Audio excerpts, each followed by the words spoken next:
the signal so that we are transmitting on social media. Thank you for doing that right now before we go live. So please silence your phones. Just as we rehearsed.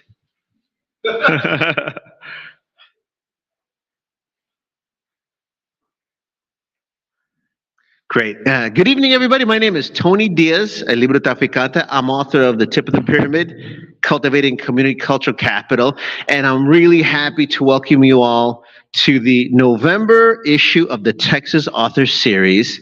And we are really excited to have two fantastic authors here with us tonight. Of course, I want to set up the context because right now we are transmitting live on Facebook. So if you have your phone with you, please do go and like the page for the Guadalupe Cultural Arts Center. You can also share this transmission. And folks that are online, I want you to know that, yes, you're missing a live event. So folks who are here, please clap so people know that we're live on the west side of San Antonio, El Mero Hueso, at the complex for the Guadalupe Cultural Arts Center. And the Latino Bookstore is so happy to welcome all of you to the historic Progreso building. This is also near the end of our second full year of programming, which is exciting because previous to this, there was not a full-time Latino bookstore in Texas. There are other pop-ups, and shouts out to Resistencia in Austin, Casa Ramirez in Houston, Texas, and anyone else trying to get it done. So in no way, shape, or form diminishes what they do. We just want people to appreciate how much hard work it takes to keep books in our communities. And the key is that any day during working hours, folks can come in and buy books and experience cultura. Additionally, this is not just your corporate bookstore. If you look around on the walls right here, this is another example of past newspapers, past history from San Antonio. That's part of the community cultural capital that we're so proud of.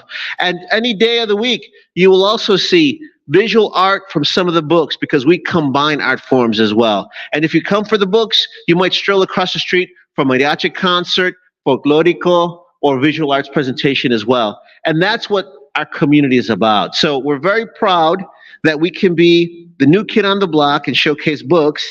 Tonight, we're proud to present two folks who I'll spend a little more time introducing in a little bit. First up will be Dr. Jesse Esparza with his book, RAZA Schools, The Fight for Latino Educational Autonomy in the West Texas Borderlands Town. Feel free to applaud him.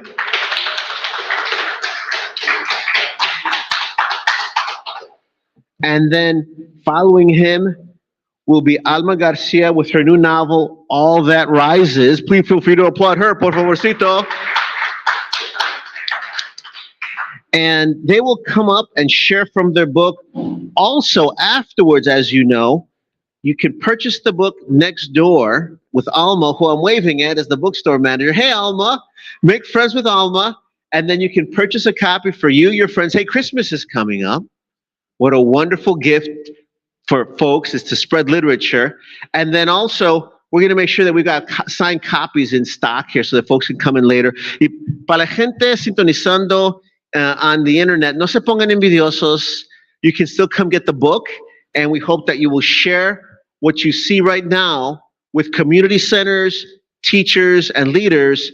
And for folks that want to watch this again because you love the reading or you want to tell your friends about that book hanging from the wall or in your Latino family library, and you want them to experience what you did, you can relive this because this will be saved on the Guadalupe Cultural Arts website as well as the YouTube page for Nuestra Palabra. Some of this may air on fox26houston.com. This will also air on 90.1 FM KPFT, Houston's community station in Houston, Texas. And finally, we're also going to create a podcast for this that you can share, text, and you can make sure that everyone has a chance to read this. So I'm telling you this because when we say we're making history, we're not playing. This used to be a book desert. It's no longer a book desert. This used to be a place that people said that there was not a level of culture. We've defied that. But also, your applause will ring through for history from now on as people study this. We're glad these books will be here as well. I do want to remind you, too, that the Texas Author Series takes place every second Friday of the month. So our last event of the year will be in December 8th. And it will actually be in conjunction with the exhibit, Refusing to Forget, which is a really powerful exhibit, which you may have heard of. It's going to be exhibited here at the Guadalupe Cultural Arts Center. This is the first time that a community center has that exhibit. It's been at museums, which I call corporate nonprofits, not to say bad or good, but they've got a different infrastructure. This is a community nonprofit that's going to host this major exhibit. And because we're about combining different art forms, our director, Christina Bailly, wanted to make sure that we had every element firing at once. So we've got a fantastic reading the second Friday in December 8th, with Genius MacArthur Award winner, ¿verdad? That's a big deal, ¿verdad? Her name is Monica Munoz Martinez. The Injustice Never Leaves Us, Anti-American Violence in Texas. She teaches at the University of Texas, Austin. Really powerful book.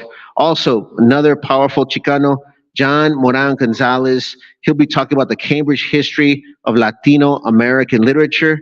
This is also in conjunction with the exhibit Refusing to Forget, which will be exhibiting here. And they both are faculty at the University of Texas, Austin. So this is a really powerful mixture of history and books, which we hope that you will come and enjoy. And if folks are still looking for seats, I want you to know that there's still some seats up here in front. So please do come in, because people will keep coming. And I now want to introduce the first reader for tonight. And we also want to thank our dear friends from MACRI, the Mexican American Center for Civil Rights Institute, and Sarah Gould is right here. Thank you so much for your support.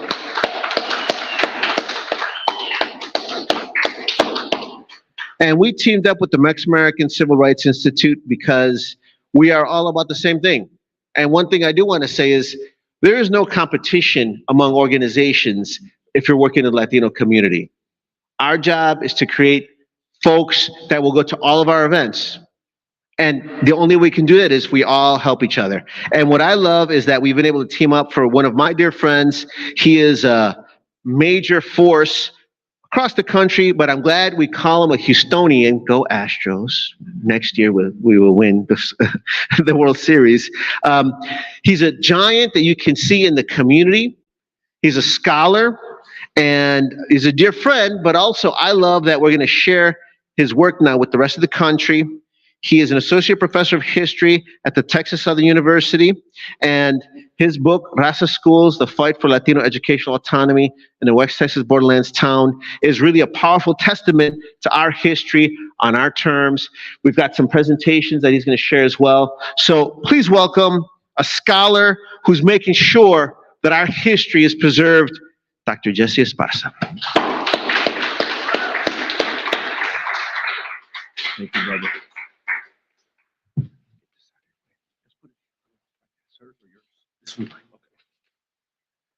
Good evening, everybody. Tony, thank you for that wonderful introduction. He's a hard act to follow, y'all, but I'll give it my best shot. I want to thank the Latino Bookstore. I want to thank also the Guadalupe Cultural Arts Center for sponsoring or providing the space for us tonight. I want to thank also Tony Diaz and all of his colleagues for helping usher in tonight's events. And certainly I want to thank those who played a huge role as well. I want to thank Dr. Sarah Sanada Gould and the Mexican American Civil Rights Institute for their sponsorship as well. So yeah, this is a talk on my most recent publication, RAZA Schools. It dropped on the 19th of September this year. It's published with the University of Oklahoma Press. It's part of a new series that they have called New Directions in Tejano History. This is book number 4. And so I'm really excited that the University of Oklahoma Press is working with me. They're working with me on another book project in where I examine the relationship between Latinos and law enforcement in Houston. And so hopefully that'll be book number 6. Fingers crossed if everything works out the way it's supposed to. But this is a book in where I look at a community in West Texas, 3 hours west of us in the city of Del Rio. And for those who might not know, this is a borderlands community. It sits right on the border between Mexico and the United States. Its sister city is Acuña. And in this city, one of the oldest communities to be established there would be a community known as San Felipe. It would be established by Mexican travelers who are coming up from like the northwestern portions of the state. They would arrive there in the middle 1800s, and these are intellectuals, these are entrepreneurs, these are persons who are filled with self-determination, and they arrive to this community and they begin to engage in what I call barrio formation. That is to say that they start developing all the institutions that make up a community. They establish businesses, they establish religious institutions, they establish political organizations and social clubs. They do it all. They establish the first forms of education that would be provided to Mexican Americans, known as escuelitas, and they would do all these kinds of things. These families, and then those who would come after them, and then those who would join them later, they would in many ways be responsible for creating what I identify as an insular institution. That is to say, right, that they would form a community in where they were self-sufficient, self-reliant, and didn't really have to go outside their community for the things that they needed. They had their own grocery stores and things like that. And this in many ways is going to protect them from the things that bedeviled them. Jim Crow policies that oppress this population, things like disenfranchisement, segregation, things like mass incarceration, over policing, police brutality, and those kinds of things. I'm not saying that they were protected from that exclusively, but this insular community does these kinds of things and protects them in significant ways. And then in 1929, this community is going to establish a school district, an ISD, an independent school district that they call San Felipe ISD, right, named after the community that birthed it. And this is believed to be the only school district that would be organized by Mexican Americans at the height of Jim Crow, during the Jim Crow era. I'm not saying that this is a Mexican school in a traditional white ISD. I'm saying that this is an independent school district that Mexican Americans organized and controlled top to bottom.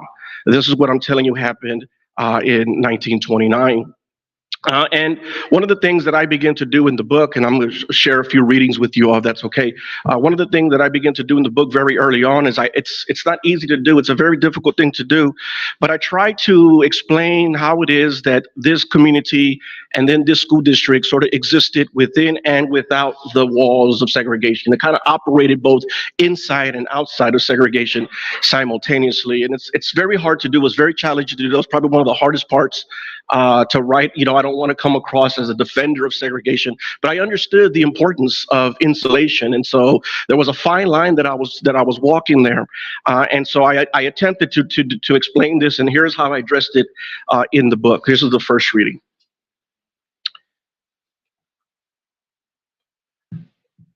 Worth noting is the unique way that San Felipe operated both inside and outside the system of segregation. Mexican Americans have a long history of challenging segregated schools in lawsuits such as Salvatierra in 1930. A year earlier, they formed the San Felipe ISD school district to circumvent Anglo-dominated schools and their segregationist policies. But more than separating themselves from whites, Mexican Americans, by developing their own independent school district, effectively shielded themselves from outside forms of harassment, creating an insular environment where students could develop cognitively, emotionally, and socially. That insulation, in turn, entrenched students' future success and school persistence. The schools provided students with an education that made them competitive with whites in an era where Mexican Americans were typically viewed as nothing more than the servant class. Moreover, students learn how to be resilient in a society that aimed to disenfranchise them, economically exploit them, and discriminate against them in numerous ways. Within this insulated environment, as a result, Mexican Americans were better able to educate their children and prepare them to thrive academically and intellectually outside of their community, despite the harsh Jim Crow policies that disadvantaged them. In this sense, San Felipe, as a segregated educational unit, proved beneficial as it helped Mexican American students learn in the classroom and, perhaps more importantly, survive beyond it.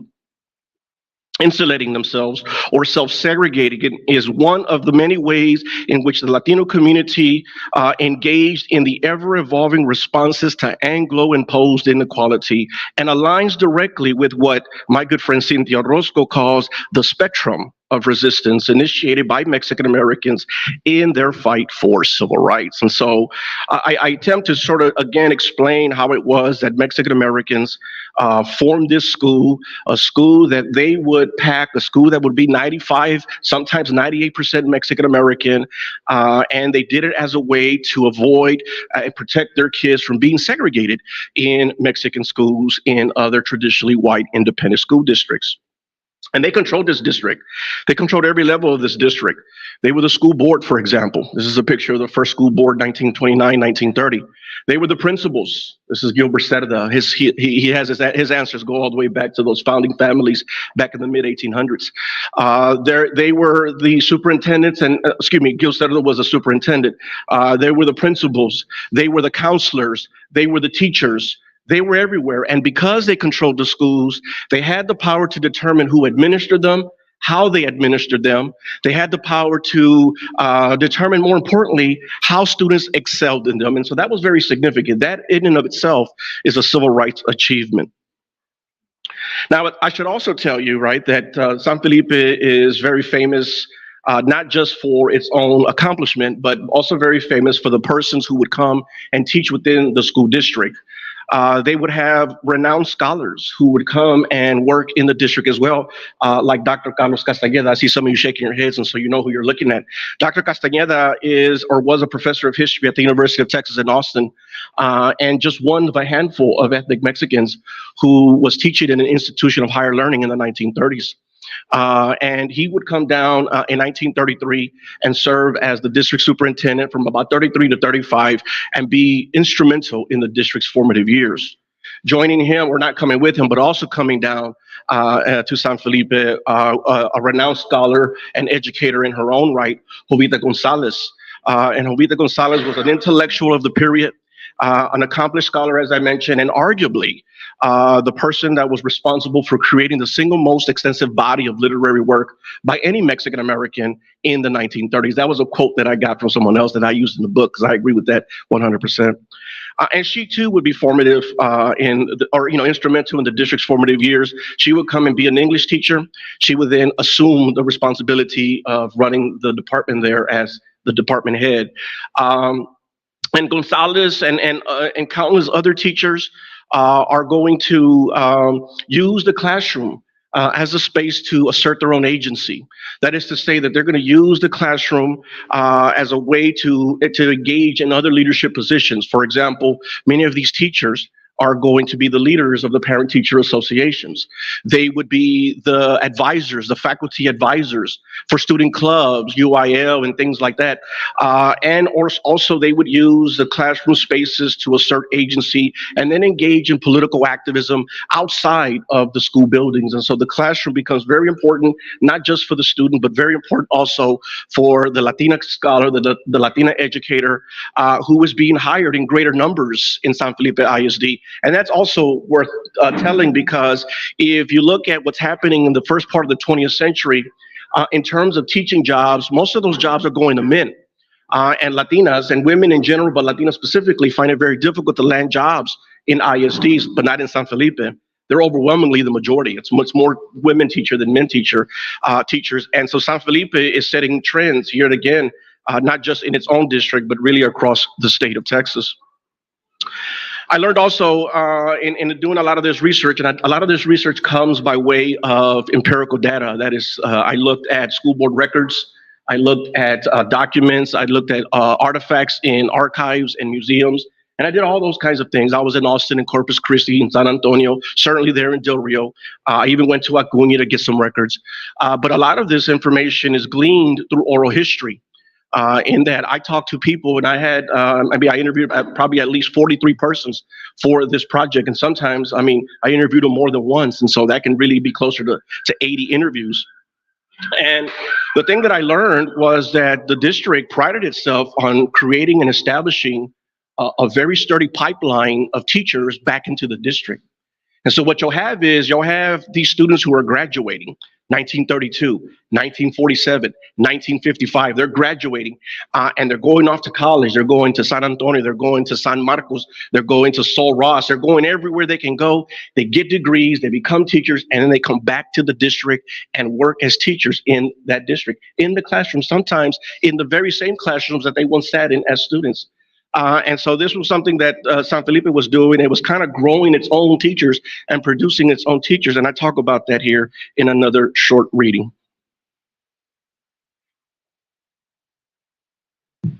The high number of graduates who return to work for the San Felipe district upon earning their degrees is worth of note. Officials took pride in this pattern, working endlessly to create a pipeline of its graduates into college and back to the schools in San Felipe. There were, for example, Clotilde Rangel and Francisco Chapoy, class of 1933. There's Georgina Gutierrez, one of the 3 female graduates in 1935, all who became teachers for the district. Samuel Ragland graduated from San Felipe in 1937 and came back to teach and coach for the district in 1941. Other graduates turned teachers included Josephine Sanchez, class of 41, Maria Elena Calderon, class of 46. Mauro Paz, also class of 46, returned to San Felipe where he taught Spanish, U.S. history, and civics. A player on the 1957 golf team that won the state championship, Gene Vasquez, earned his BA education from Sol Ross, then returned to the district to work as a faculty member for more than a decade.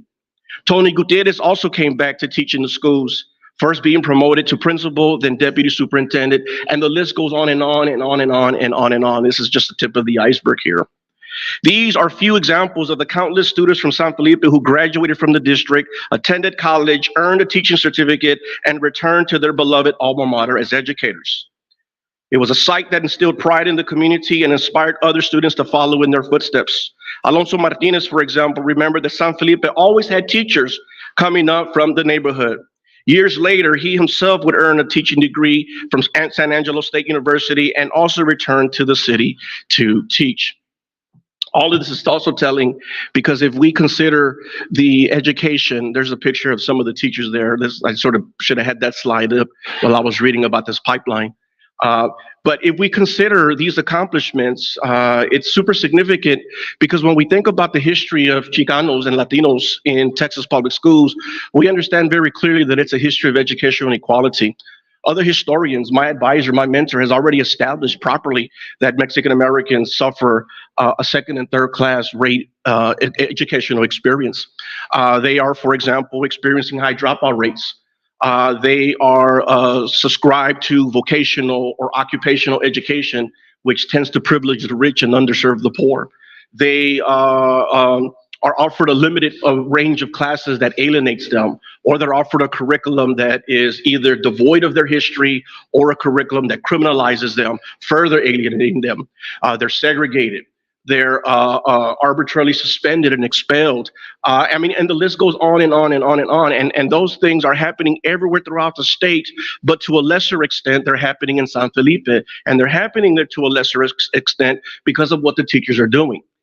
I'm not saying that the district is perfect. It certainly is not.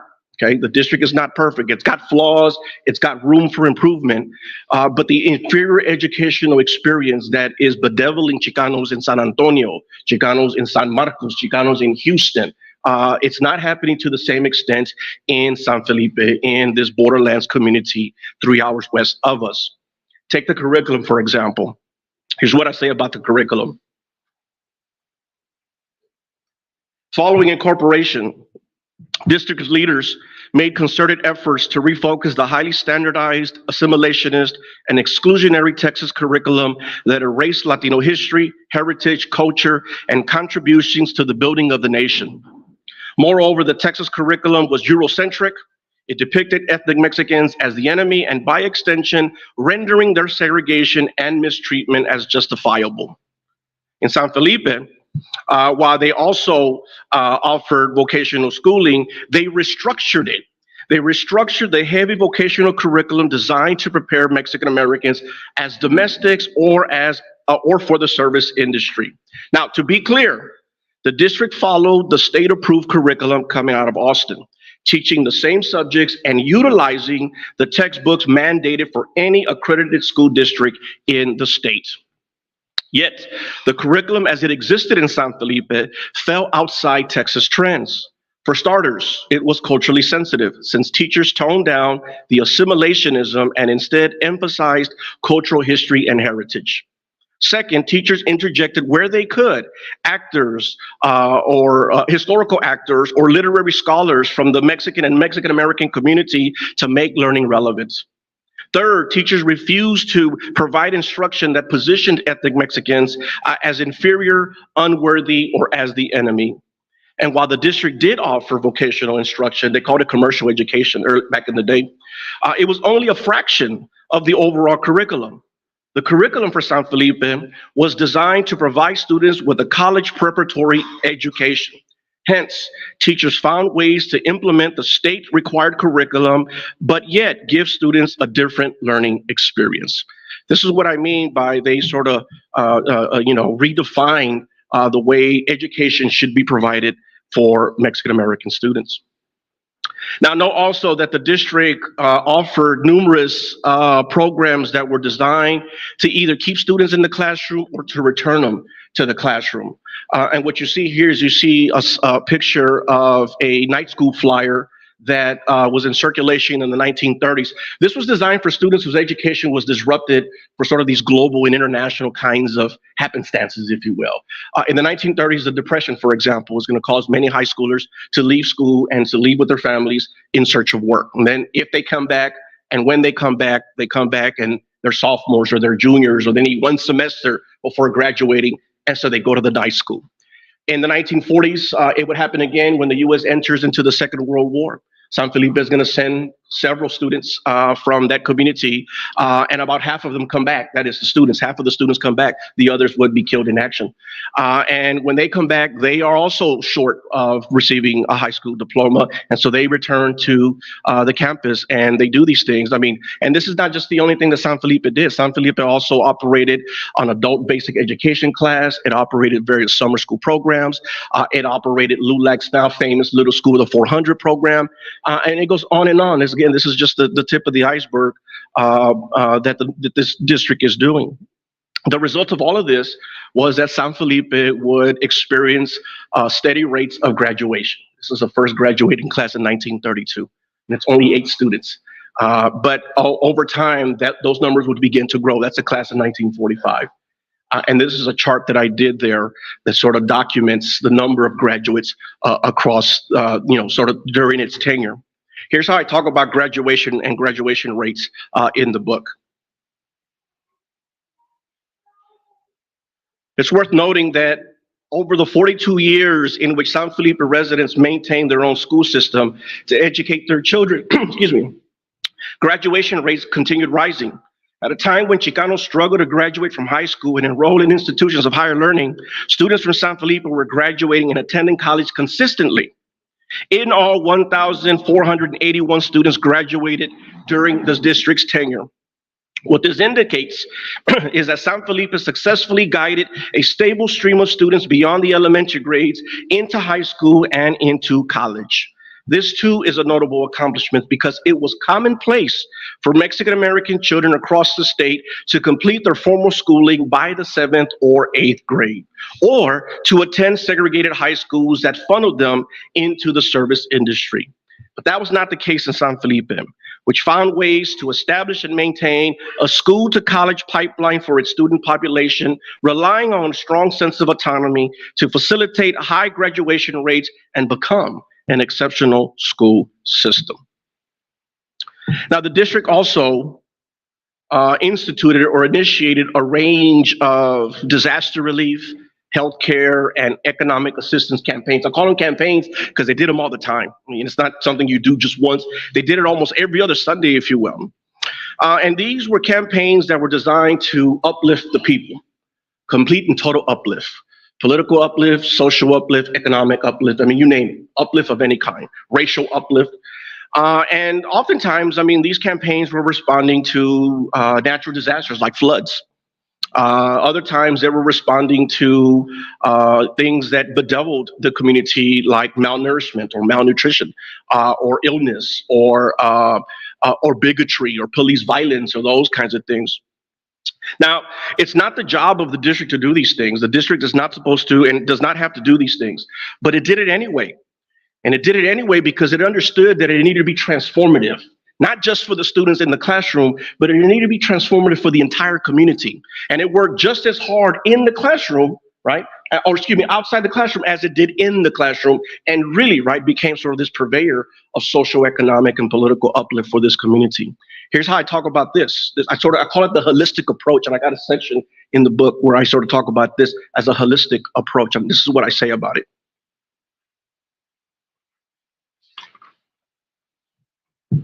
From getting through the Depression, up through the turbulent times of the civil rights movements, all the while combating poverty, natural disasters, the schools would experience a roller coaster ride of good times and bad. Despite that, the district was coming of age as a beacon of education, a purveyor of social uplift programs, and a provider of the community's social, medical, and economic needs. The district's mission was always to provide children with a superior, culturally sensitive educational experience where teachers were familiar with students' needs in and out of the classroom. However, the district also hoped to provide the entire community with healthcare services, combat social ills like malnutrition and adult illiteracy, and elevate the people out of poverty. A former teacher in the district, Dr. Blandina Cárdenas, recalled how impoverished her students were, maintaining that some families didn't have enough to eat. I came to know that barrier that poor kids and poor Mexicanos kids had to live with, and I hated it. This poverty hindered their academic performance, especially those who left school early each spring to work in the fields. Hence, the socioeconomic uplift of the people of San Felipe also became part of the district's mission. The district was effective in recommending, sponsoring, and maintaining several novel quality of life programs while bringing in Latino educators who were well equipped to implement those programs. The district therefore had two roles: to produce a continuous stream of high school graduates bound for colleges and universities, and to improve the overall livelihoods by creating programs tailored to fit the community's needs. And so this is what the school did. And you know, in doing so, it positions itself, the schools and the district, positions itself as the most cherished institution in that community. I was told by people that that was their Carnegie Hall, that was their, that's where they went, that was their city hall, that's where they went when they were displaced out of their homes. That's where they went when there was food to be had. They went to the schools. It was where they found refuge and safety and security and those kinds of things. It becomes the most cherished institutions for this community. I also learned, however, through oral histories, that the district is not perfect. And certainly it is not. The district, and what I say in this part of the book, the district sort of fails in its mission and falls short of its efforts to be a truly egalitarian school system. And I say those because I had the privilege to interview former students from the segregated school system, or the segregated school that existed in this community known as Langston Elementary. The Langston Elementary, although it technically really wasn't an elementary, it housed students first grade through the 8th grade, but they called it Langston Elementary. And it was the segregated school for African Americans in this community, in San Felipe, prior to 1954, really 1956. I mean, Brown happens in 54. They don't really integrate until 1956. But it segregated African Americans. It didn't have to. The African American population in Del Rio was small. There was probably at one time, maybe no more than 20, 25 students in this schoolhouse, in the school building. And I had learned that San Felipe fell short of its mission. Here it had an opportunity, it had a great opportunity to show the state and to show the nation right? That this is what an equal education system looks like, and it falls short of that because it segregated its African American population. It was called Langston School because it was named after famous Negro poet and intellectual Langston Hughes, who, right, is known to be very critical of segregationists and even very critical of African Americans who aren't acting fast enough to destroy segregated facilities for African American children. And so the naming of Langston School, right, is perhaps a subtle way to tell the district, hey, we don't appreciate being segregated. But they did segregate. And then the district was forced to reconcile its bigoted history, first in 48, but it did nothing. And then again in 54 with the Brown decision. And then it would begin to integrate this population. And then ultimately, they would be integrated by 56.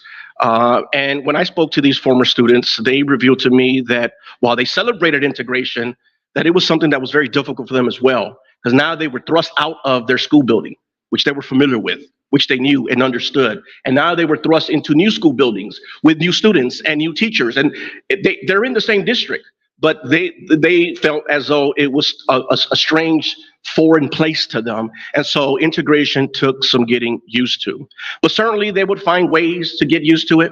They would become a visible population, and they would find ways to thrive and ultimately find ways to really be a cause célèbre coming out of the community. This is a picture of Sid Blanks, who would be one of two African Americans who would graduate from San Felipe ISD in 1960. They'd be the first two to do it. And then he would play for the district there as a halfback or running back, I forget. Very super talented, would be recruited by all kinds of schools, and then would go to, it's called Texas A&M Kingsville today, but I think back in the day it was Texas A&I.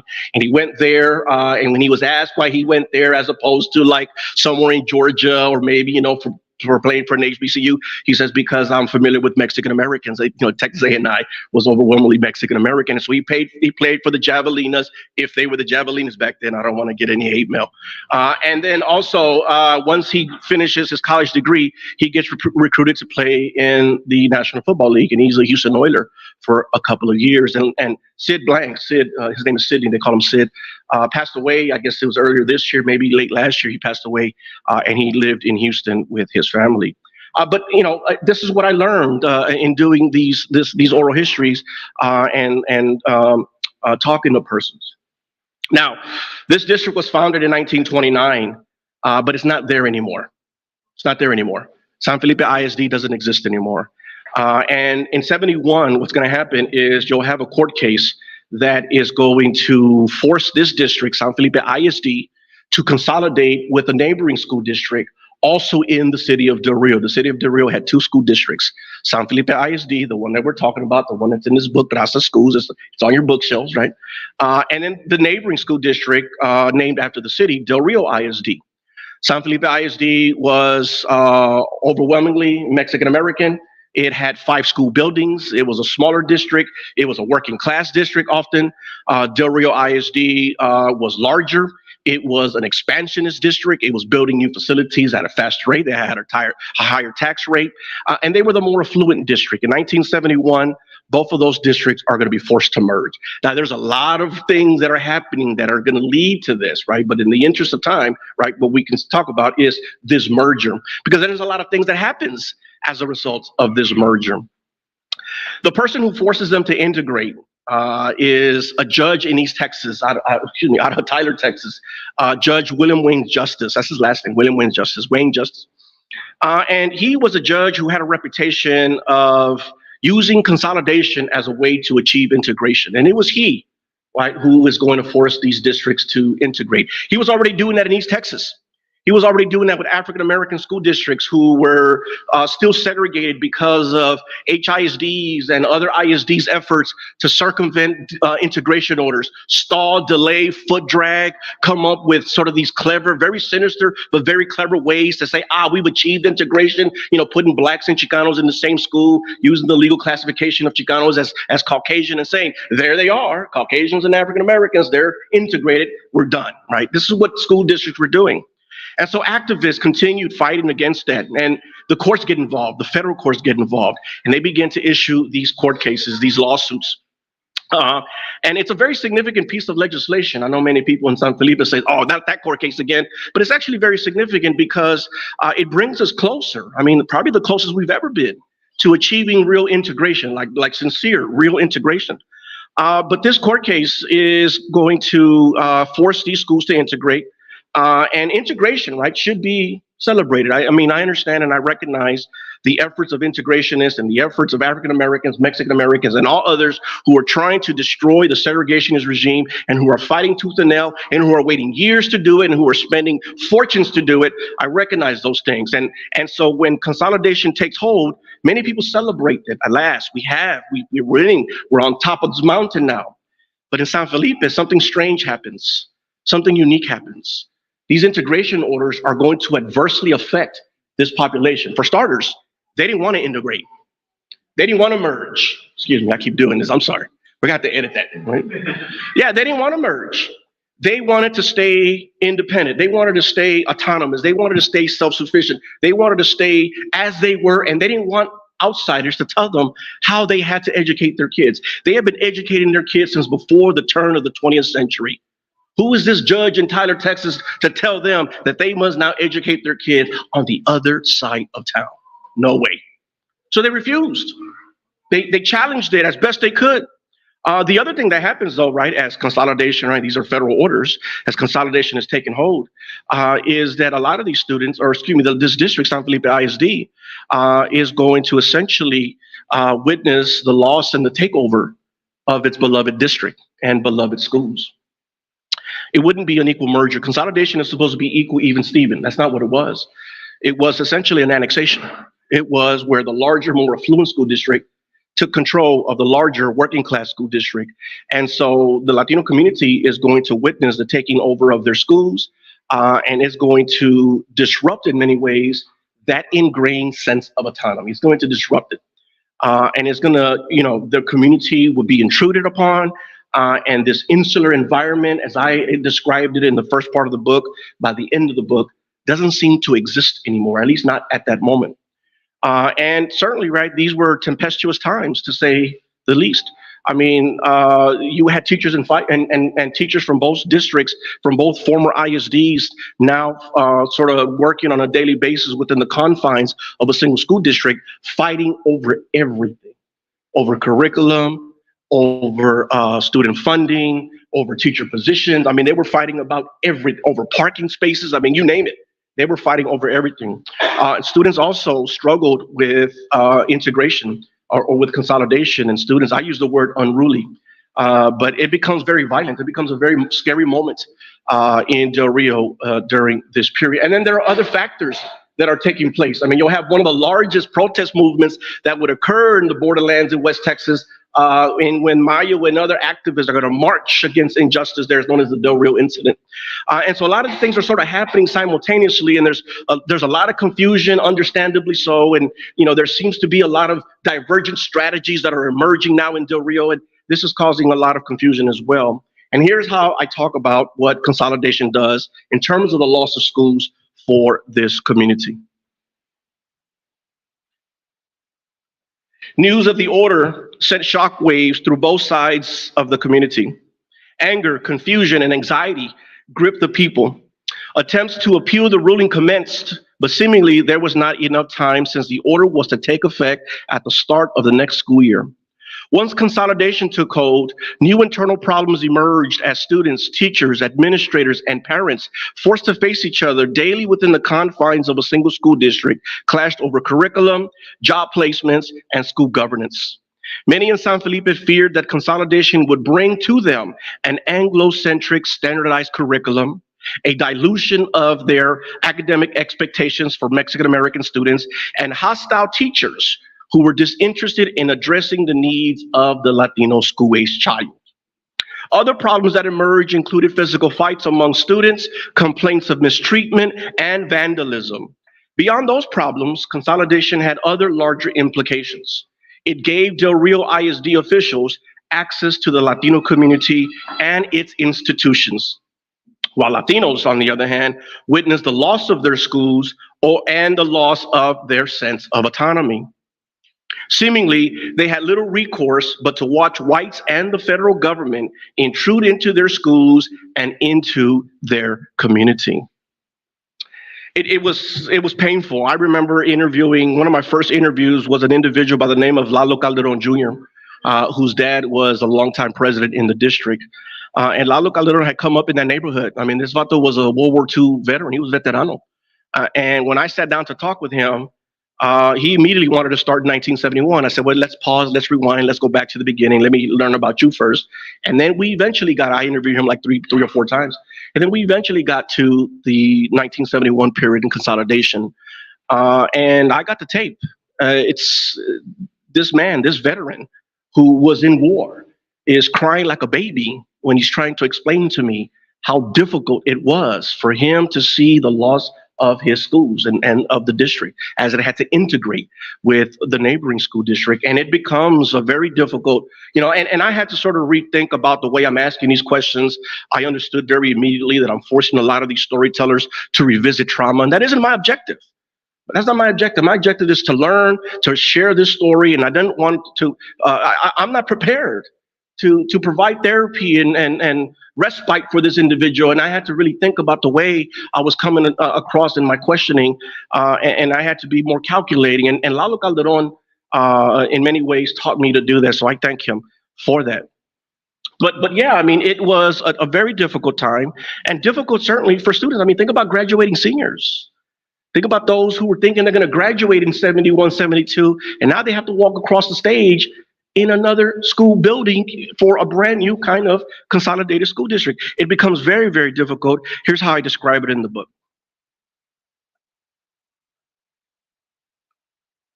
In the days leading up to the start of classes, threats of violence progressively blanketed the city. Rumors that Chicano youth were planning to assault white students caused some Anglos to leave. In truth, people on both sides were feeling anxious. Still, the first day of classes proceeded with only minor disruptions due mainly to patrols of streets and campuses by police, sheriff's deputies, and other law enforcement authorities. There were no incidents except for mass confusion as school began about an hour late. That's on day one. However, students responded to the stress of consolidation by becoming disinterested, unruly, and even destructive. Others felt that their school leaders had betrayed them by allowing the merger to happen. How could you, they asked. Several even held protest marches throughout the streets of Del Rio, their frustrations having as much to do with consolidation as with their distrust for whites from the other side of town and their Anglo majority school district. Indeed, they were aware of how Anglos could be racist, and indeed they objected to those. And so their protest had much to do with Anglo racism and discrimination as well. Others reacted to consolidation by engaging in physical confrontations, particularly at the high school. Fighting among the student body became commonplace. Sometimes fights occurred over misunderstandings, other times they occurred over turf pride, but they were almost always over race. On one occasion, during a pep rally held at the high school gymnasium, a fight broke out. Among students and quickly turned into a mini riot as fisticuffs spilled out into the cafeteria. Before any school official realized what was happening, students were scattered about campus fighting almost everywhere. Eventually, students calmed down, and once the fighting ended, many students walked out of school, leaving campus altogether. It was horrible, remembers Eloy Padilla. My sister was a senior and I had to go pick her up. It was becoming very violent and there were lots of fights. Some teachers even got beat up themselves. Later that night, more fighting between students erupted on the field at a football game. The next day, many students were absent. For several weeks after that, the district continued to see a series of fights among the student body. The other fights occurred on school buses, after school, in the streets on the way to and from school. Students even accosted teachers. Homero Sigala was a superintendent of San Felipe at the time of consolidation. And it was he who was leading the charge to oppose consolidation. It was hard for him to defend segregated schools, and so they consolidated. And he becomes an assistant superintendent. That's him there with his back to us. He becomes assistant superintendent. He was a head honcho in San Felipe ISD, and then he becomes assistant superintendent in the new consolidated ISD. And the superintendent for Del Rio ISD the head honcho over there. He remained as the head honcho. This was a problem, right? This was not an equal merger. This wasn't even Steven.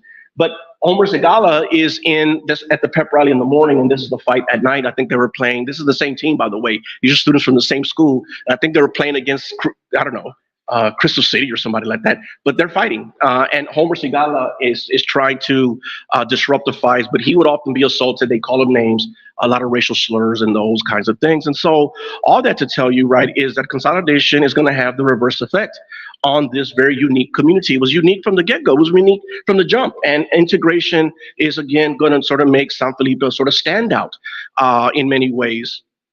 Ultimately, what is happening, though, at the same time is that the Latino faculty from the former district are in an effort to reclaim their own autonomy. They are also engaging in a very sort of calculating and strategic way to reclaim the schools, to get back into positions of power.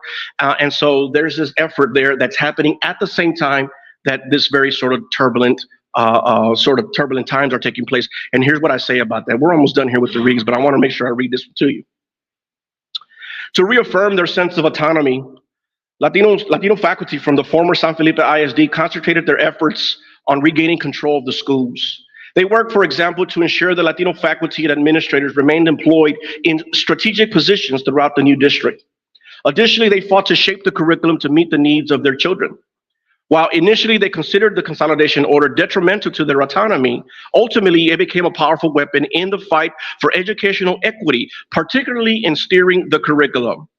What started as a case regarding the desegregation of Texas schools morphed into a movement in which Mexican Americans relentlessly demanded the implementation of bilingual and bicultural education. If leaders from the former Del Rio ISD refused to comply, Latino parents and activists with the backing of LULAC, the American GI Forum, and certainly MALDEF would take them to court to oblige them to do so.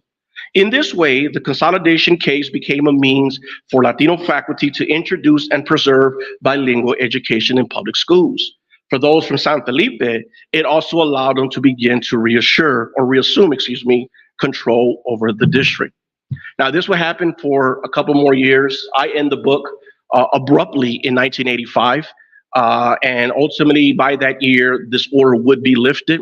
Latinos by that time would have gained control of very important spots within the new consolidated district, and there is a sense of autonomy and ownership that has been returned. And when the order is lifted, the courts are not watching them anymore. There's another sense, another wave of autonomy that has come. And so there was also, by 1985, those hard feelings from 71 began to dissipate. As many people now had graduated out of the school, many teachers had left out of the school or out of the district. There's a new crop of students who are forging along, and students were better at the adults anyway, at creating alliances, multiracial alliances, multi-generational alliances, creating alliances, through sports and all those kinds of things. And students were just better at being collegial with each other than adults would. But I end the book abruptly there. I kind of talk about what integration does to this very unique community. But I don't leave it sort of on a negative note, and because this is a story of resistance. This is a history of agency. And one of the things that I argue in the book is that Mexican Americans resisted. They resisted all the things that bedeviled them. They didn't stand by and allow these things to happen. They fought back with every fiber of their being, with whatever resources were made available or whatever resources they made for themselves, they fought back. And they have a long history of fighting back. Since before the turn of the 20th century, they're fighting back. And they would find different ways to fight back. They use the courts, they use City Hall, they engage in protest politics, or like in the case of San Felipe, they form their own education systems. So they fight back and they resist. And I end the story sort of with that note, that because, and I also kind of just, extend that and say, whenever and if ever there are things that continue to oppress this population, they would continue to fight and to resist. And so I want to leave you with a little bit about this resistance, because again, this is a book and a story that should be sort of inspiring and left with an inspiring sense here. So I want to read you this last part here on resistance. If I can find it, here it is. Latinos have a long history of resisting the several forms of oppression in the American public school system, from dismantling segregation and challenging unequal funding to fighting against English-only policies. Latinos have always made it their responsibility to provide the best possible educational experience for their children. Missing from the pantheon of Mexican-American educational activism, however, are the school systems like San Felipe that they established and maintained. Arguably, this school district, as I mentioned before, is the only school district in Texas organized by Latinos during the Jim Crow era. Therefore, to fully understand the story of Latinos and their fight against educational malpractice, the events of Barrio San Felipe between 1929 and 1971 warrant study. In fact, in an age of discrimination, San Felipe's existence is a civil rights achievement. The schools in San Felipe had several accomplishments. Academically, they provided Latino school children with a rigorous academic experience that prepared them to attend college. Culturally, they instilled pride in Mexican-American history. Additionally, they gave individual students the confidence to accomplish more than was expected of them, despite the racist and discriminatory policies that oppressed them. For parents, the schools were a heaven sent because they also provided food and clothing drives, disaster and medical relief, and where possible, even financial assistance for needy families. The district, it seemed, did it all. The schools in San Felipe also proved that as long as the educational experiences of Latino remain unequal, the people will find ways to rectify those injustices. In San Felipe, that meant creating and maintaining a school district that was academically enriching, culturally sensitive, and nurtured by a strong parent component. Thank you.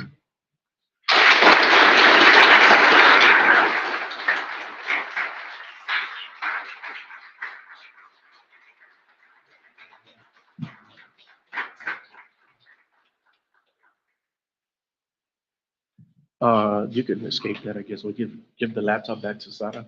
Just close it. Wow. Are you having a great night, enjoying your history on your terms, or what?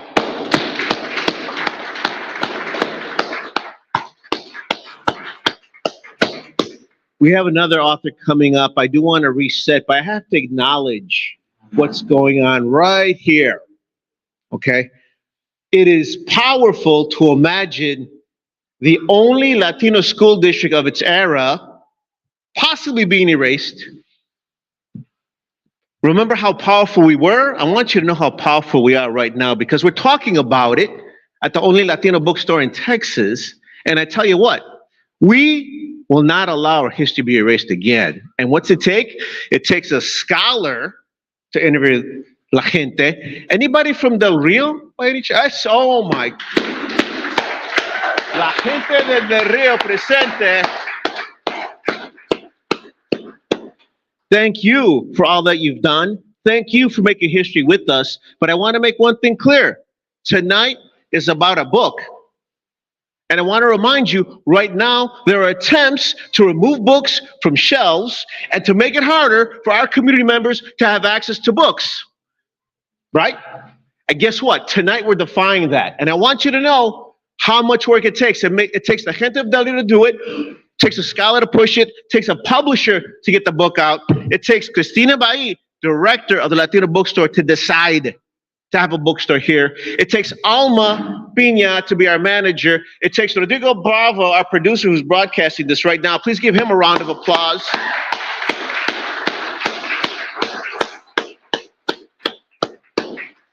It takes all of you showing up tonight so the people watching are jealous because they're not here in the coolest spot in the universe. But we got to put y'all to work también. This is about a book. If they weren't dangerous, would they be trying to take them out of our hands? So tonight, we're going to have another author up here, también, who came all the way from Seattle. We got Seattle, Del Rio, Houston, all in the house here, ¿verdad? To get this book to you. So the job tonight, we need you to defy the book banners. We need you to defy the publisher that in our history, we need you to get this book. I got the first copy, by the way, so you know, looking out for myself here. I'm going to get it signed. This has to be part of your family library. This has to be part of your community center. And I want you to know there's pre-orders. If you buy so many, which is a wonderful problem to have, we can get pre-orders. This will always be here. So this story's not going away. Thank you for writing it. Thank you for supporting this. I want to thank MACRI, the Mexican American Civil Rights Institute, for putting all this together as well. It takes the Guadalupe Cultural Arts Center. I need to mention some of our other sponsors, the City of San Antonio Department of Arts and Culture, the Ford Foundation, the Mellon Foundation, Texas Commission for the Arts, Nuestra Palabra, Latino Writers Having Their Say, and it takes all of you showing up, and the Westside for being real and drawing people here as well. So thank you so much for coming out. We are not playing here, but I tell you what, we're having a great time celebrating our history, our gente. I do want to also make y'all feel comfortable. So I got up from my chair. So we have two chairs in front. If you do have, it's a packed house because our gente love books, which is beautiful. So if you've got a chair near you, please raise your hand because the folks in back have been standing for a little bit. So por favorcito, si se quieren sentar. Also, we have free water and vinito, thanks to our partners from Macri. So please do please do sit down because it makes me nervous that you're standing up and you get tired. There's no extra credit for standing up. In fact, it'll be aching. So please do find a seat, por favorcito. And then I want to talk about our next reader as you get settled, because our next reader is coming all the way from Seattle. This is Alma Garcia's brand new novel.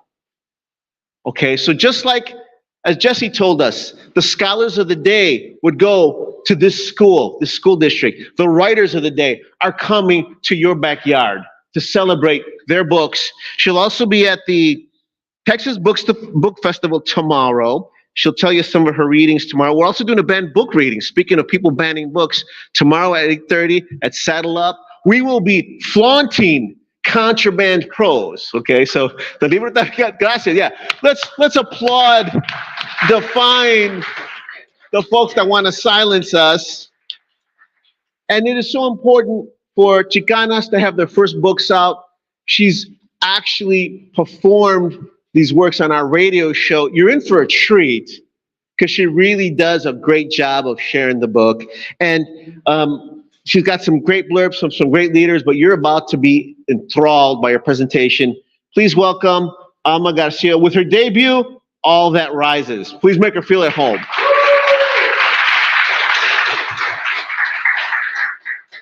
Thank you.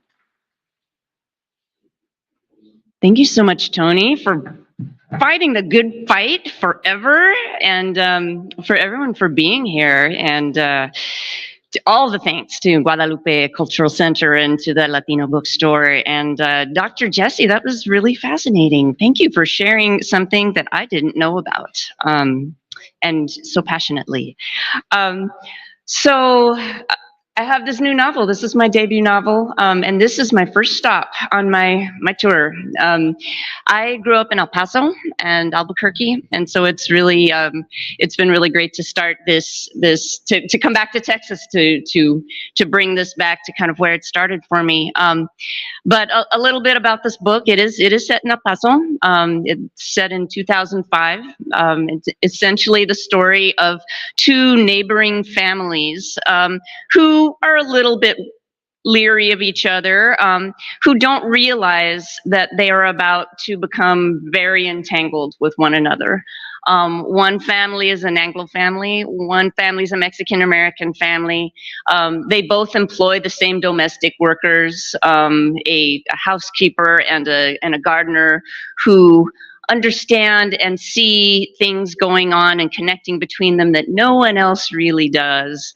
But what really sets things into motion in this story is that the wife of our first protagonist that we meet, his name is Huck Dupre, leaves him abruptly. It surprises him. And there are some other factors that I'll talk about in a minute that kind of entangles these characters together, but really it ends up being a story of secrets and lies and border politics that are very much a part of that part of the world, and that's going to be familiar to most people in this part of the world. But we're going to start with Huck. What has just happened to him is, his wife has left him. She left the Dear John note, but he has not told his children, his teenage twins, his 9-year-old daughter. Instead, he takes them to the amusement park, as people do. And what happens is they all get in an argument, and he either falls or is pushed. He falls into the water. He climbs back out. He passes out. We learn a few things about him while he's out. The truth of the matter is that Rosemarie, his wife, had always confused order with oppression. It defied all natural law. She'd once been one of those creatures who make Texas college sororities possible. Dallas girls, extravagantly hairsprayed and manicured, who go to church on Sundays after Saturday night beer benders, leaving the alarms of their sports cars to howl in the dormitory parking lots. Pre-wed is what you called a girl like that. Not to mention seriously out of his league. This was the oil money lubricated playing field of Southern Methodist University, after all, though as he passed her on the lawn of Northrop Hall, he couldn't resist the challenge he saw in the well-groomed arch of her eyebrow. She'd snorted at his introduction and asked whether he was planning an epic rafting trip down the Mississippi. He'd cackled with the pleasure of his surprise. Still, he didn't reveal his real name, Harold, until he paid his first visit to the house that made him think plantation as he passed between its two white pillars. By that time, though, he'd removed his shoes in the foyer and received the stiff parental handshakes and the appraising glances of the two black women who served them a roast beef dinner followed by a bourbon pecan pie. Of course, he was embarrassed by the way they all watched him handle the silverware, but he looked his future in-laws in the eye, managing yes, sir, and yes, ma'am. Yes, sir, he had a scholarship. He had a game plan. Rosemarie grinned like a cat. That was back when she was still part of his team. Even in the blur of the twins' first months, all she had to do was meet his eyes in the dim light of the nursery as she nursed one baby and he bottle-fed the other, and he would be overcome by a terrifying sense of cheer, as though together they made up a task force forged expressly with the purpose of fighting desperation. They came to El Paso, the glory of NAFTA, paving his way at last toward the stock portfolio of his dreams. Then Jordan, accidental Jordan, who from her first moment had been a force with which none of them was prepared to reckon. The morning she was born, he'd taken the long way home from the hospital on the frontage road beside the river and pulled over. He'd been lightheaded as he shuffled from his vehicle to the chain-link fence, uncertain of what he was looking for. A wide, dusty incline of creosote-pimpled rock rose up at his back to where the railroad tracks lay. Above that, the freeway rumbling with early traffic and the university looming at mountainside, its red roofs like square hats. Before him, the river was free of the concrete bed that bound it for much of the length of the city, and it was running muddy and low. He released an unsteady breath. 8 years out on the open highway of parenthood, only to find himself now back on the doorstep of that soul-fracturing, gutted sleep, the mountains of diapers and snot wipers, the long, long tantrum-filled march toward kindergarten, already itemized with expenses and delays for the next 18 to 25 years. His new child had smelled of blood as she squalled in his arms and had felt like a very ripe peach. It was then that he noticed a man in the distance. A boy, actually. He stood almost opposite Huck on the Mexican side at river's edge, no barbed wire on his side, of course, pitching stones into the murk. Behind him, a low, graffiti-slicked cinder block wall held back the familiar clumped shacks, which seemed to be trying but not quite managing to arrange themselves in straight lines. Huck watched the boy leaning, his arms slicing the air again and again, the explosive splash of each rock. He watched until the boy lowered his arm and looked up. The boy raised his hand to wave. Huck raised his hand in return, a swift current of optimism rising within him before the sun flashed against a tin roof and everything was lost in the glare. If only he could have gotten Rosemarie's attention the same way. It was as though she too had vaporized in the dazzle of the weeks that followed. Of course, she was busy with the baby, with only one to wrangle this time around. She was brilliant with the care and feeding. It was only natural. But still, he would wake in the night as though yanked by a cord, summoning him to a task he could no longer define. He'd stumble out to find the baby already fed and asleep, and Rosemarie, hair brushed and in her pink silk robe, pouring through a volume of the Encyclopedia Britannica. He once asked her groggily, "You studying for a test on the letter P?" She didn't look up. She only muttered, "I'm trying to learn something I don't already know." So that's one of our main characters. He does manage to climb out of the log ride eventually. But his neighbor, with whom he's acquainted, is living a very different experience at the moment. Jerry Gonzalez comes from very humble beginnings. He's worked his way up in the world. We don't realize this for some time, but he's actually, he's a history professor, but he's a former Border Patrol agent. And there's going to come a time in this book in which he has to reckon with history, with what kind of history is being erased around him, and with his own history and what he has possibly erased or not, or managed to repress, and what might come back to the light of day. But in the meantime, his life is being disrupted by something that makes him feel very uncomfortable.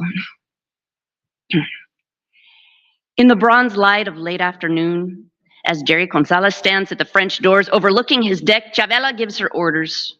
"The coffee table," she says. "Make sure you use 2 tablespoons of wax. Just 2, only 2, top to bottom, never in circles. It's an antique." "Sí, señora," is the response. Jerry glides to the landing at the top of the stairs and peeks over. The heavy-set woman whom Chavela addresses stands with her back to him in the kitchen, her black bun drooping, the waistband of her pants bunching beneath her t-shirt. She shifts between feet in bread loaf-sized athletic shoes. Chavela with her pixie cut, her pink blouse, her pantsuit the color of ashes. "También las ventanas, por favor," she adds, tapping the bottle of Windex on the kitchen island. The woman nods, for she is the maid. The maid. There's no way in hell he's addressing this woman as "tú." "Dad," calls a voice behind him, "can I take one of the cars?" Adam, their son, pokes his head from his bedroom. Black attire as ever, orange stripes in his hair, eyebrow with ring inserted without permission, in which he is required to remove in the presence of his grandmother. "Where?" Adam shrugs. He has developed a theory that matriculated seniors shouldn't have to explain everything. He is focused mostly on packing things into duct tape boxes in anticipation of the day his parents will drive the 700 miles to San Diego to deposit him at a dormitory's doorstep. God forbid he should attend El Paso's serviceable university, where it so happens his father recently achieved tenure. But Adam desires new experiences and opportunities. He wants to see more of the world. Of course, Jerry has encouraged this curiosity. Of course, both he and Chavela want only what's best for him. Although, if this were completely true, Chavela wouldn't have spent the past 2 weekends angrily cleaning out the garage. "Take the Volvo," Jerry says now. "Return by midnight." Adam grins. "Thanks, viejo." He disappears. Jerry returns to his desk. His embossed tomes, Pope's Dream, A New View of the Pueblo Revolt of 1680, Sons of Oñate, Modern Colonialism in the American Southwest. From downstairs comes a surprised female gasp, followed by the yapping of a small dog. He oozes back out of the room. Chavela's Pomeranian dances on its hind legs. "Ay, Paquito." Chavela stoops down and tickles him under the chin. She extracts a dog biscuit. Her voice rises an octave. "Who's my good boy? Are you my good boy?" "Yes, you are." And the biscuit is snapped up in midair. She looks up from the floor. "Te gustan los perros?" The maid is practically standing with one foot on top of the other. "Sí, señora." Adam breezes into the room, car keys jingling. "Hi, sweetheart," Chavela says. "Say hello to Lourdes." "What's up, Lourdes?" Chavela gives him a narrow look. "Hola," he says. Then to his mother, "What's for dinner?" "Chicken." Chavela shakes her head as Adam snatches a Coke from the refrigerator and slips out. "Y tú?" She glances over her shoulder. "Tienes hijos?" Lourdes nods. "The coffee table," Chavela says. "Top to bottom, not in circles, never. It's streaks. It's an antique. And by the way, there's a sandwich in the refrigerator for you." "Muy bien, señora, gracias." Chavela makes her gathering sounds. Papers, keys, sunglasses. "Señor Gonzalez is upstairs," she says. "He'll be home for the summer, researching, writing. In any case, he knows you're here." She pauses as though to let this information sink in. "And I myself will be back in a few hours. Goodbye." Jerry cracks open Sons of Oñate. He whaps it shut. He descends through a rising aroma of pine sol into the kitchen, where he comes upon the maid herself, a dowdy vision in rubber gloves and 70s-era headphones, from which are emanating the sounds of a soccer game at tremendous volume. She stands at the sink with her back to him, filling a bucket with hot water. "Welcome back," booms the announcer, "to the mid-season game of the Primera División, and is shaping up to be the biggest game yet of 2005. Chivas have the ball." He watches coolly as she moves the bucket to the floor and scrubs the sink. "Foul on Bautista. Monarcas get the penalty kick. Chivas take possession at midfield. Medina passes to Avila to Aguayo, but no. Chivas recapture in Vermeulen. The Belgian takes the ball. He's closing in. He shoots. See, she chants at the ceiling. Golpe de poste. She hisses through her teeth. "Buenas tardes," he calls out. She startles and whirls around to face him. "Ay, perdón." She shuts off her headphones and removes them, blushing. "Buenas tardes, señor." He forces a smile. "Usted se llama Lourdes, no?" Her dark complexion models as she nods at the window over the sink. Does she think he's making fun of her by speaking to her as an equal? He has no idea. He removes a casserole dish of macaroni and cheese from the refrigerator and inserts it into the microwave, then snatches up the remote from the kitchen island. The TV squawks to life in the den. The news is nattering on again about the fence, every bit of disconnected chain link and barbed wire along the border converted into a 700-mile wall of concrete and steel. Brownsville to San Diego, in theory. Also, the war in Iraq. Some new mid-occupation iteration of the United States invading somebody, bombing somebody, installing somebody, evading somebody. He zaps the TV off. "Remind me of how often we'll be seeing you, Lourdes?" "Twice a month, senor." The microwave beeps. She mops. "Well," he says. He locates a Diet Coke and fills a glass with ice. "Have fun." Okay. Thank you for laughing. So you might notice one thing that happened is a characteristic of this book, and that I was prepared to fight for, is that the characters who speak Spanish. They don't get translated for people who are not Spanish speakers. It's enough that they, I usually, depending on my audience, I tell them there's a lot of Spanish in this book, and don't worry, it's okay. You'll be fine. You'll be able to figure it out. There's some other visual tricks that I relied on when there are Spanish speakers that are speaking at length, and it would be too much for many readers. And some people have asked me, why did I do that? The reason being is because, this book went out on submission to Big Five publishers more than once, who didn't quite understand this world, who felt a little, perhaps a bit alienated by it. And there were some suggestions to, like, well, why don't you put in, he said in Spanish, or, why don't we have some italics? And the reason I said no to that is because that assumes who your audience is. That assumes who is centered as the audience. And yes, this book is meant for a general readership. It's meant to be straight ahead literary fiction, but it's also people in El Paso, Texas, and in everywhere Texas are reading this book. And that assumes that they are the other once you start labeling things and tagging things, and no one should be the other who gets to read this book. So although there might be a little bit of discomfort for some readers, I think they get it by the end, and I think they have an experience that's a lot more immersive of what they would get in a community like this. So that's it. So I'm gonna read one more section here. We have another section from Jerry's point of view.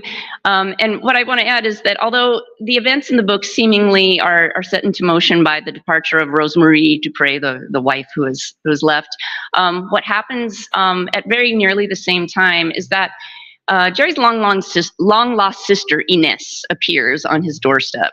She's been gone for 15 years. Nobody has known where she is. She is uncategorizable. She's wild. She's uncouth. No one can figure out why she's there. And she does have an agenda, and it's one that entangles her with the other family. But she's not ready to give it up yet. And she has overstayed her welcome. Jerry's wife, Chavela, has given an ultimatum, and it's tangled up in the fact that their dog has been has met an unfortunate end. It has been eaten by a coyote. It is largely Jerry's fault. And so in order to appease her and to also to buy some extra time for Inés, who is driving everyone crazy, him included, he's agreed to some safety measures. In the driveway, before Jerry's eyes, the electric fence unfolds. The Volvo idles beneath him. He taps the gas pedal to lower its growl. The requisite all-Mexican work crew bustles in and out of his backyard, unraveling coils of wire, applying drills and other noisy tools to the rock and cement. He digs his thumbnail into the steering wheel's gummy crud. Here comes Chavela, all business in her Bermuda shorts, shading her eyes from the sun. A worker nods as she gives direction. Jerry cranks the air conditioning to 9. He considers how long he might wait here, like a crocodile with only its eyes and nostrils above the water. A whine emanates from his back seat. He turns. The creature in the plastic crate behind him, labeled dog taxi, circles and claws at its gridded metal door. Relájate, perro, he mutters. You've got a good life ahead of you. A series of ear-splitting yelps is the response, as though someone had dropped a heavy frying pan on its little rat tail. He kills the engine and lugs out the taxi. Oh yeah, he calls out to a worker as he approaches. The worker, a tattooed anvil-shaped fellow with a shaved head and a coil of wire looped over his shoulder, turns his head. So does Chavela. The controls, Jerry continues setting the crate down. Will they be inside or outside the house? He lifts a staying hand as Chavela opens her mouth. He has further questions for this worker, questions about safety, health hazards, electric bills, the technical details of installation. He nods thoughtfully when the responses come. Bueno, he says at last, with a friendly but authoritative nod. A trabajar? Chavela flares her nostrils when the worker is gone. Her gaze dips to the crate. What, she says, is that? He looks to the brilliant, cloudless sky. He could have responded to the AKC Pomeranian pups ads in the paper, of course, could have made the rounds at the puppy mills of Juarez. Instead, after a fruitless morning in which he scoured the kibble-scented pet supply warehouses of the city for a certain small, fluffy breed of dog, he found himself standing before a glass enclosure containing a litter of beagles. They struck him as attractive dogs, actually, flop-eared and muscular, surely inclined to flush out prairie dogs and other vermin. In the pet store, in the farthest corner of a very small cage, huddled a trembling rat whose eyes looked as though they were about to pop out of its head. He turned to the employee on duty. How much, he asked with difficulty, for the Chihuahua? Now he faces his wife. That's her new dog. He meets his sister, descending the outside stairs as he climbs to the deck. So, says Inés when they meet halfway. She leans with languor against the handrail and takes in the bustle below. Here it comes. He says nothing. He only looks in the direction of the view that awaits him from his deck. Inés leans, the better to take note of Chavela, kneeling now before the cage as she extracts the Chihuahua and lifts it into the air. It whimpers. That's what you got her? He shrugs. His wife has always been drawn to that which is pitiful and small. Inés adjusts the brim of her cowboy hat. Well, if the other one was dinner, this one's going to be a midnight snack. I hope you're prepared. He looks at her as his foot creeps onto the next step. Nothing's getting in once that thing is turned on, he says. You know that, right? She offers him a bitter smile. I guess I'd better be on the right side when you flip the switch. The heat bakes the top of his head. A week ago, when Inés and Lourdes were installed for the umpteenth time with their notebooks at the patio table at exactly the moment Chavela wished to occupy the same space, when Chavela turned to him from the kitchen window and said, I'm done with this. I want her out. And if you won't take matters into your hands, then I will. The words that rushed from his mouth surprised even him. You're not throwing her out like garbage, he said. ¿Me entiendes? She met his spiraling gaze with a terrifying calm. Que entiendo is that you better give me a good reason not to. He looks past Inés's shoulder now, toward the deck. None of us wants to admit that putting up this fence is probably for the best. Another snort. For who? Chavela's dog? If he leans to one side, he can see partway over the back wall. If he told Inés that he traded the fence for her, would she find it amusing? Or would she abandon them once and for all, out of spite? Eventually, we'll forget that things were ever any other way. The taste in his mouth is sour. She pushes back from the railing to stretch. It's not natural, you know, she adds, just before she turns to ascend again. It screws up the electromagnetic field. This is going to put you on Mother Nature's shit list. She regards the Chihuahua once more as it shivers in the crook of Chavela's arm. Seriously, though, is that a dog or a rodent? I'm going to call it Speedy Gonzalez. He looks toward the deck with a fierce longing as Inés settles herself there in a chair. Then Feeling leaden, he descends. A vehicle roars into a driveway farther down the street. It's Huck Dupre. Jerry's feet brace against the sidewalk, but it's too late to turn away. Huck is already squinting in the direction of Jerry's lawn. His hat casts a shadow on his face as he lumbers up the walk.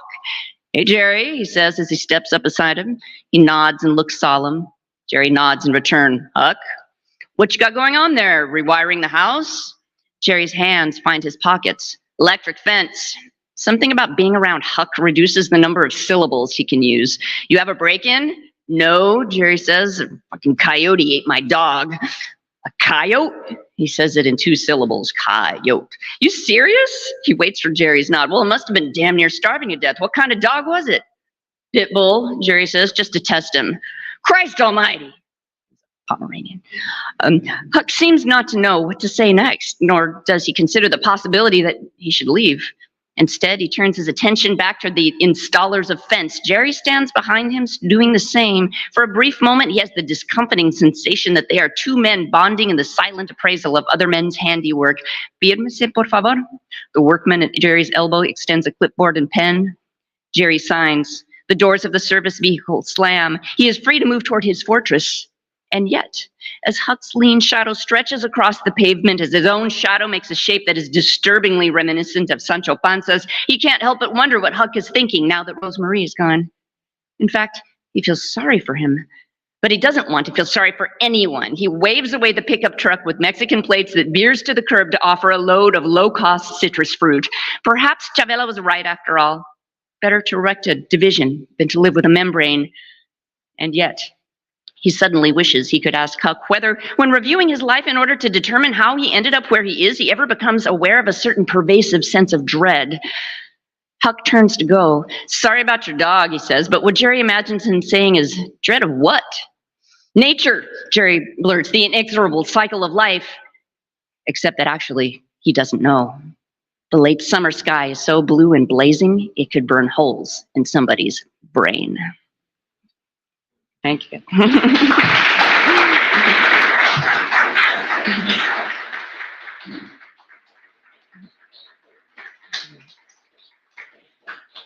That's all I've got for the evening. Thank you very much, everyone.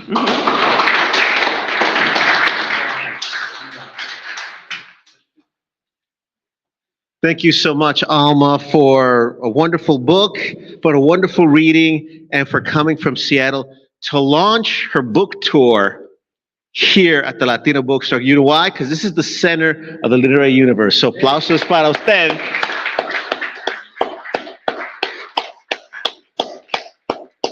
And again, we wanted to give you a full range of Chicana, Chicano, intellectual, brilliant art.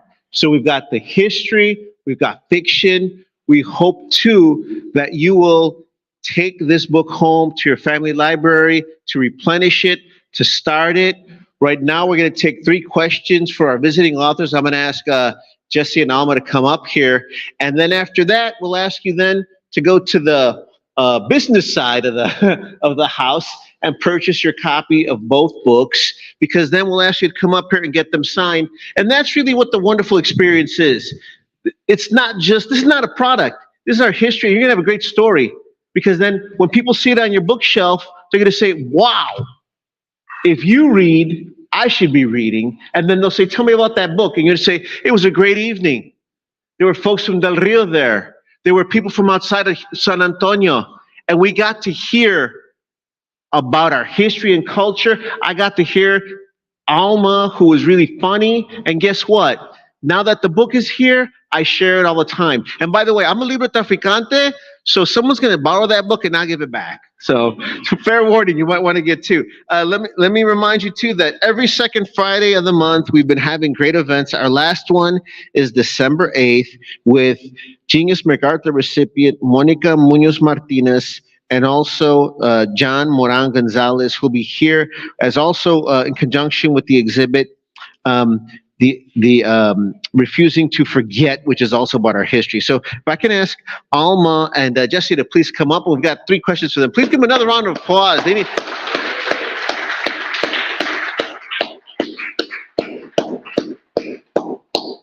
And we'll take 3 questions for them. You'll get extra credit. If you ask a question, you don't have to take the final exam. So that's it. How about someone from Del Rio? Raise your hand again. La gente del Rio. Raise your hand. Okay, excellent. Tell us your name. Can you stand and tell us your name and ask a question?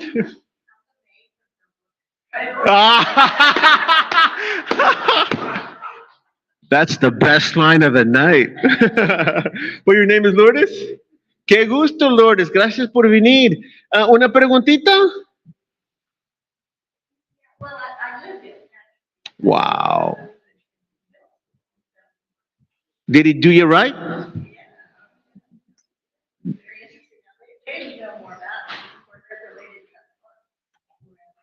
¿Ustedes todos?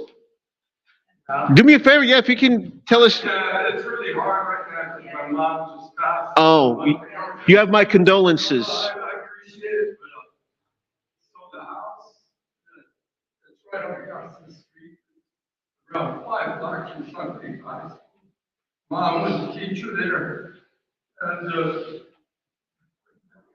No. it's really cool because it's really like that. That's exactly how it was. I mean. Down the ground, from a small community like that, it led up professional. Wow. And it made a sense of like, well, it's not like if I'm going to go to college or when I go. Wow. I'm going to go. It's like, it's just not even second thought. It's going to happen. So, and it was that sense of like Jesse said, it is. Like from the tracks that are leading in 90 all the way to the Westside, probably maybe 15 blocks. And back then we thought of physical. And even to go like towards downtown. Going back to Mom's house, had like pictures of grandpa. Wow.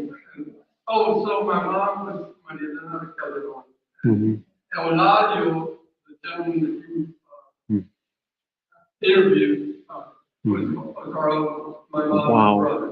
Wow. So our grandfather was the pictures here, the principals and all those people there, I grew up knowing. Now, granted, like Mrs. Cargill, there's now an elementary school named after her. Dr. Calderon Elementary, our other uncle, the brother of Marilena. There's also another elementary school named after him. And it just brings so cool. Yeah, I mean, all those pictures, they were awesome. Wow. They were awesome. So it's like, No, please, that's beautiful. We've exchanged numbers and we're going to continue. And what is your name? Raúl Carrón Ramírez. Un gusto, placer. Gracias por estar aquí. I got to ask you a hard question. I know this is touching, and thank you for coming. How does it feel to see your family's story on screen, in the book, and archived? It feels fabulous? Thank you. She's a granddaughter of another, and there's 5 siblings. Wow. They all begin, one was a doctor, and he practiced there. Another one was a pharmacist, went back to the Rio. Wow. And that's we call it the other one was my mom, a teacher, my tia Rita, his mom, and her mother-in-law was a teacher as well, but she didn't go back to Sunday. She went to Corpus because she married. And guess where they met at UTR. So wow. It's like it's just so touching and it's so cool that you shared that. I'm just jealous that I never put that. It's so cool that you do that because you're not saying like as a teacher I'm going to stay with. Wow. At retirement. One of the authors that I was listening to said, all thoughts and talk is pretty cheap. You gotta put it on paper, or I guess but that you really eventually have to do that. Kudos to you, Jesse, Wow. for finally doing that. It's so cool. And thank you for your legacy. Yeah. Let's applaud that first. Yeah.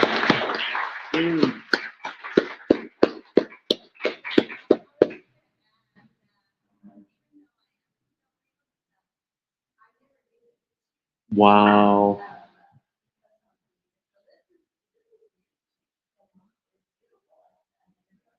And we're never going back. Rodrigo, you have a question? You spoke about this on the show, Dr. Esparza, but can you tell us what inspired you to really take on this story? Because there's so many stories like this within the tapestry of what is that.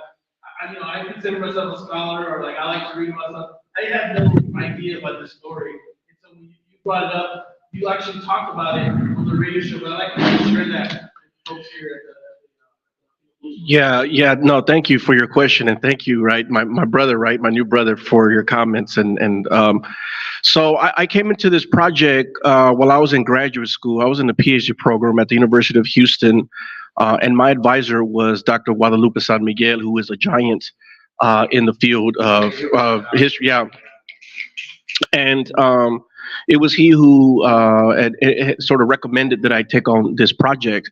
When I got there, I wanted to do the walkouts. I was fascinated with student movements, and I still am. And I wanted to do the Texas walkouts. And there's a new, great, fantastic book by James Barrera that talks about the walkouts. But my advisor, he was like, "Hey, but look, I mean, I didn't know it then, and I know it now as a historian. But he knew it when he was advising me. He says, look, we have to go and uncover histories that many people aren't writing about, that many people aren't talking about, and that many people don't know about." He says there's a school district in Del Rio, Texas. It's on the borderland. It's in the borderlands. Go and check it out and see if you wanted to do that for your dissertation project. And so I did. I mean, I went and checked it out. I had been to Del Rio actually several times before. I got family that's from Del Rio. I've been there several times. Not once did I ever hear about the school, not even K through 12 did I hear about the school district.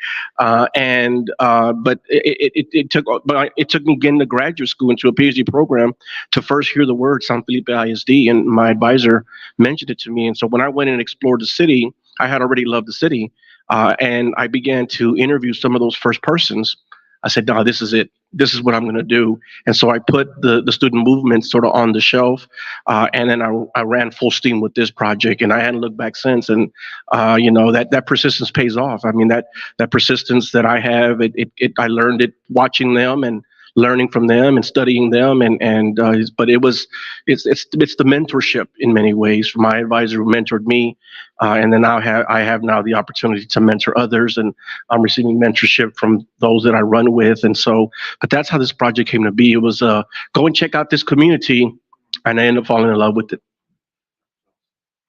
I tell you what, I do want to get to chance for folks to commiserate, get their books signed. I guess I'm going to abuse my role and ask the last question. Alma, can you tell folks tomorrow there's the Texas Book Festival at the Capitol in Austin. Can you tell us where you'll be reading tomorrow and a little bit more about your future tours? And thank you for coming from Seattle. Yeah, I have a few more stops in Texas. It's a small tour, but it's very appropriate. I'll be at the Texas Book Festival tomorrow at 11:15 a.m. in the Kirkus Weekly, Publishers Weekly tent. Partnered with another author named Esmeralda Santiago, and and Joy Diaz is our interviewer. And we'll be doing that. And then, of course, in the evening, we will be reading for banned books. Yes, in which we can really let it all hang out. I just want to apologize for cussing in front of the kids. I'm so sorry. I should have warned you. But then we can really get into it. After that, I am headed to Brownsville to the brand new Bull Books. Yeah, and it's the first bookstore in Brownsville in like 15 years. Yeah, and after that, I'll be in El Paso at the Cielo Vista Library branch in conversation with Dalian Chacon, the author. And then my tour wraps up in Albuquerque at Bookworks Bookshop. So thank you for that. Thank you both for great reading. You've been a fantastic audience. So then right now, this is a chance for you to go to the business side of the Latino Bookstore to pick up your copies, and then both of our authors will be sitting here to get them signed for you so you can take them home. So thank you so much. Thank you to all the supporters, and thanks for a great evening. We'll see you next second Friday in December on December 8th. Gracias. Ciao. No, thank you. Let me get mine signed first.